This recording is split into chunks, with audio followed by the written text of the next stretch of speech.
പ്രേമം തലയിൽ കയറിയാൽ വേദന ഒരു മനുഷ്യൻ മൈൻഡ് ചെയ്യൂല. നിങ്ങൾ കണ്ടിട്ടില്ലേ ഉഹദ് യുദ്ധത്തിൽ നബി സല്ലല്ലാഹു അലൈഹി വസല്ലം തങ്ങളെ ശത്രുക്കളെ ഇങ്ങനെ അങ്ങോട്ട് നോക്കിക്കൊണ്ടിരിക്കുക.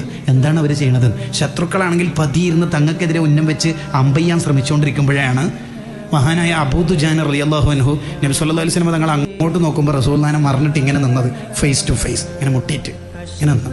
എന്നിട്ട് നിന്നിട്ട് പറയണത് എന്താ അറിയാം? തങ്ങൾ ശത്രുക്കളെ നോക്കല്ലേ. എന്താ നോക്കിയാൽ തങ്ങൾക്കെതിരെ 50 അവർ വിടുന്നുണ്ട്. 50 തങ്ങൾക്ക് ദേഹത്ത് തറച്ചാൽ പിന്നെ നമ്മളെന്തിനാണ് ജീവിക്കണത്? അപ്പോൾ തങ്ങൾ ആ തലങ്ങോ വിലങ്ങോ ഇങ്ങനെ നോക്കുന്നുണ്ട് ശത്രുക്കളെ എവിടത്തേക്കൊക്കെയാണ് വരുന്നത്. അങ്ങനെ നോക്കുമ്പോൾ അബൂ ദുജാനങ്ങൾ പറയണത് നോക്കല്ലേ നബിയെ നോക്കല്ലേ.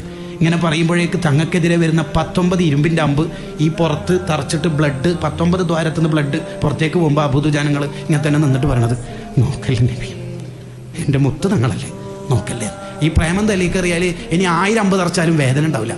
പ്രേമം കയറണം തലയിൽ, നാവിലല്ല, സ്റ്റാറ്റസിലല്ല, തലയിൽ കയറണം. അതാണ് വൽ ഹുബ്ബു യഅ്തരിളു ലദ്ദാതി ബിൽ അലമി.